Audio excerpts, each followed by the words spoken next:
Darling, you send me. I know you send me. It's not the fact that I'm scared of silence. I'm very, very comfortable with silence. That is comfortable for me. There's like a sacredness to it. I think it's beautiful, especially when I can go within. But I have to bring it back to a childhood wound because that's really what all this is about, right? When you're functioning as an adult and you have a behavior as an adult, it stems from somewhere. That's why we do inner child work. Is this inner child work? Yeah, this is heavy inner child work. I was so afraid to rattle the cages. I was so afraid to speak because I was scared that had I actually told someone what was going on, I was afraid, would they have made me go into court proceedings? Would I have to testify and recount the things that my uncle did to me? I could even tie this to a thing of bravery. I wasn't brave enough then. I couldn't even understand what was going on then, but I do now.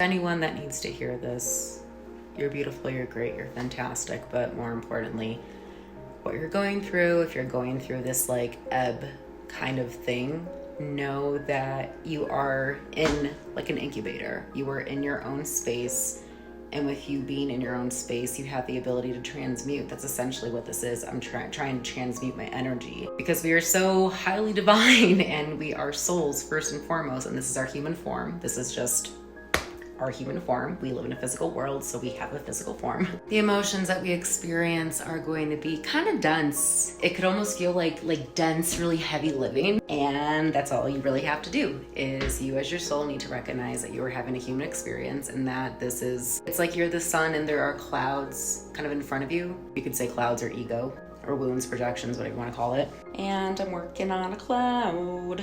And maybe to a certain degree, so are you.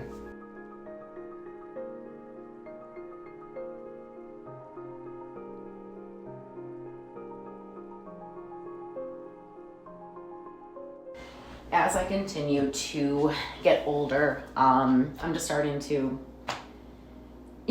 understand more the spiritual lessons that I'm going through, what I need to work through. And I already know that because I was so suppressed in my voice when I was younger, that ultimately it is important for my soul's purpose to speak. And this is just another way that it's showing up. I'm going through this to upgrade. Again, I have tools in my toolbox to help me with this. And yeah, before I wouldn't speak. Maybe it was a combination of maybe I just didn't know what to say. Maybe I didn't have anything to say. But now I do. And now I understand. I now have something to say, which is why I'm being guided to speak more.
So I took some time to think, and I feel shame. I feel guilt. But more importantly, I feel embarrassed. But to who? There's no one here. I'm embarrassed of myself. I'm embarrassed by how I live my life right now. Not all of it, but I'm embarrassed about how I keep up my home.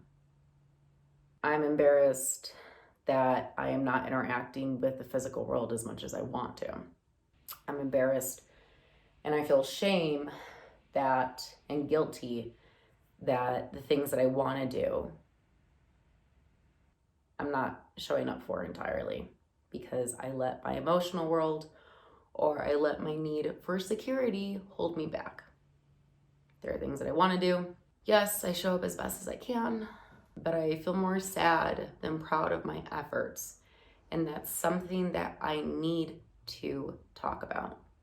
And while it is really great to internalize stuff, while it is really cool to internalize things and process it that way, there's just something different. There's a different kind of magic when it comes to speaking something.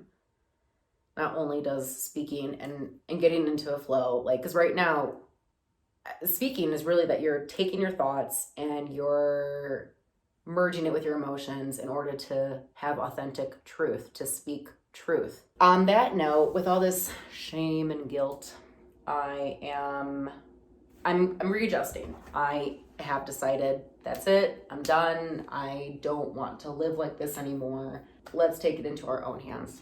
So what I'm going to do is I want to be more present, and how the best way I know how to be more present in this physical world is, one, to not think as much, because I live inside my mentality like a lot. To get out of my internal world, I need to be more in the physical world. Now, there are many ways to be a part of the physical world.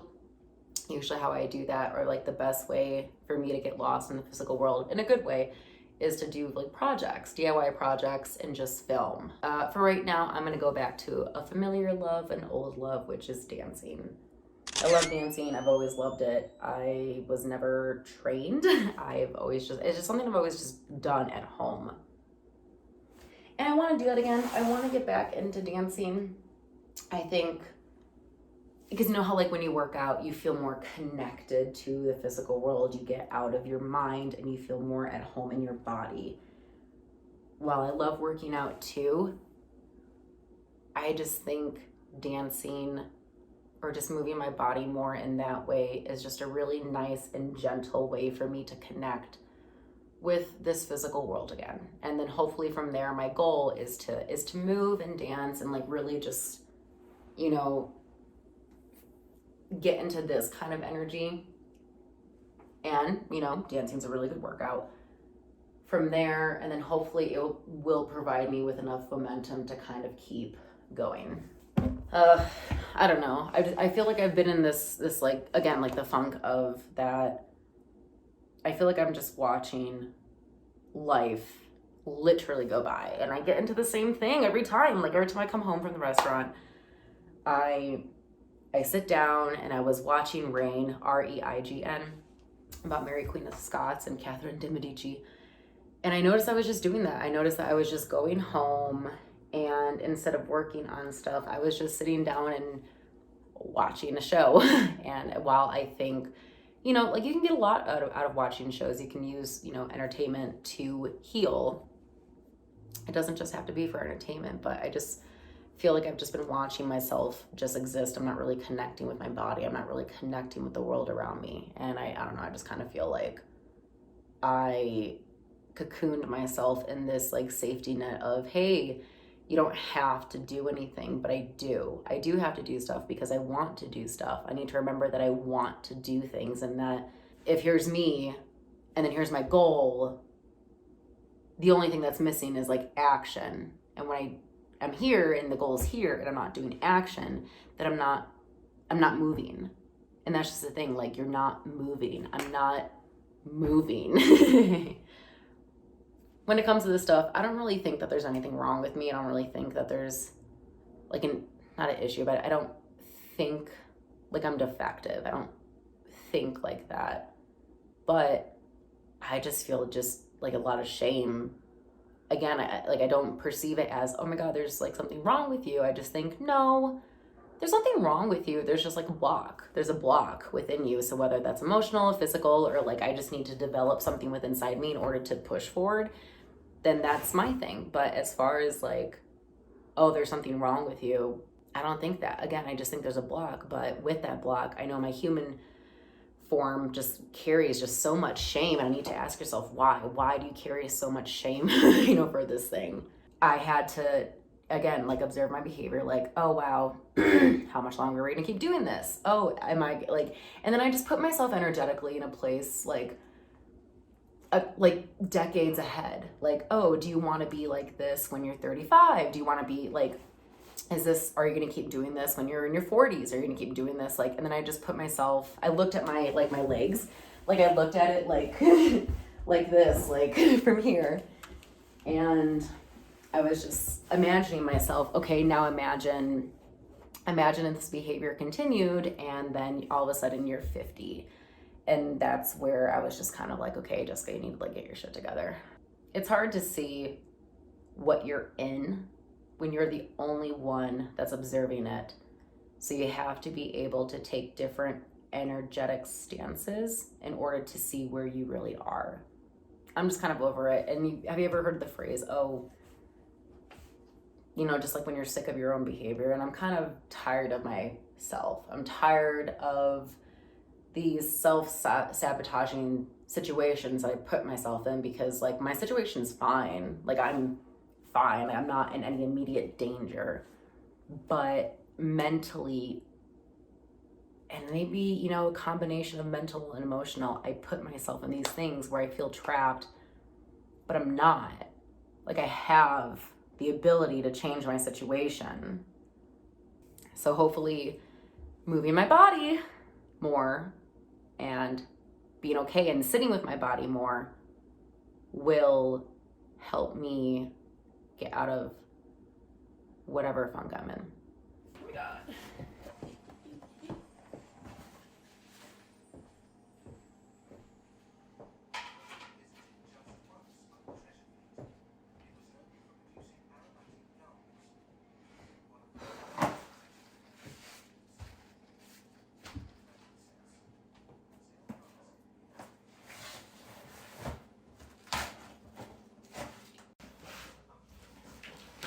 The reason why I like these vlogs, or I like these kind of videos, is because I get to see what other people see. Let me put it this way. By watching these videos of myself, yes, they're like my own home movies and videos, but I get to see how much I'm in my head, how I think, how I talk, my pace of speech. Oh my God. And I notice that I don't talk a lot. I feel like I've kind of always been this way, like with, the childhood abuse and everything. I internalize a lot. It's very easy for me to do. It's very comfortable. That could be because of like body disassociation and everything, but I live inside myself. And while I think that's, good and it has really, really good benefits, there are times where I know that I need to show up more in the physical world. You've seen me work on my apartment. You've seen me paint. You've seen me, put up these lights, and I'm continuing to build my home. But when it comes to how I operate as a human being, I'm just so very internal. It's easier to be more expressive. It's easier to be more showmany, or it's just easier to express myself when I'm in front of another person. But when I'm by myself, my automatic mode is to just go inside. Just because it's just so difficult to communicate sometimes what's going on inside. Even though I know everything that it makes sense to me because I've been in this body, since I was born, obviously. I know how to communicate with myself. I know how to work with myself. But taking all of that internalization and taking all the beautiful things that are happening beside me and taking all the beautiful things that the world that I've created and expressing it to the external world, it's kind of difficult. And I've kind of just been in this like little funk the energy that I've been in is like, yeah, a little dissociative. And I'm really trying hard to not beat myself up for, I want to use the word shortcomings. My place has gotten a little bit messier. It's not dirty, it's just a little messy because like I'm moving things around. I have a new addition to the house. I have another cat.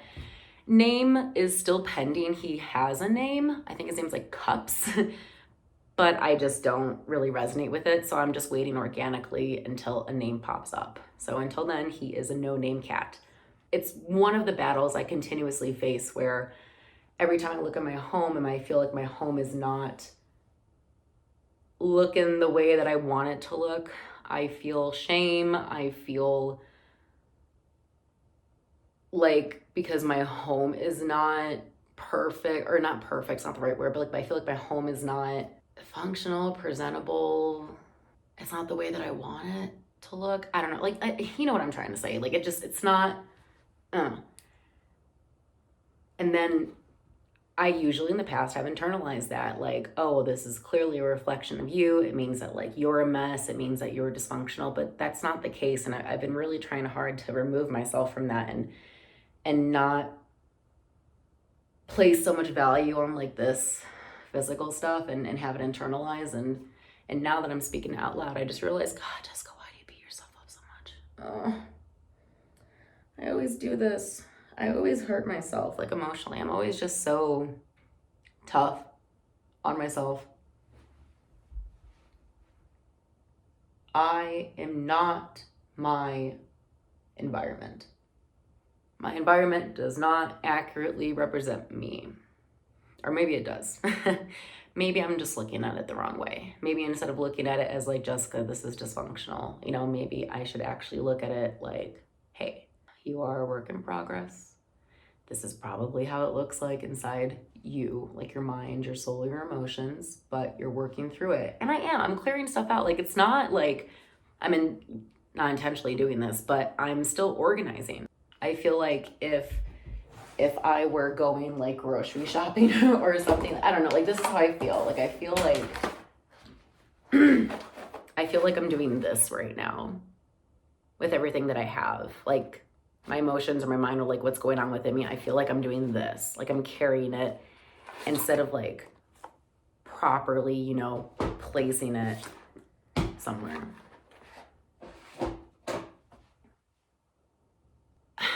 If I'm really, really, really being honest, I have this hatred towards the physical world.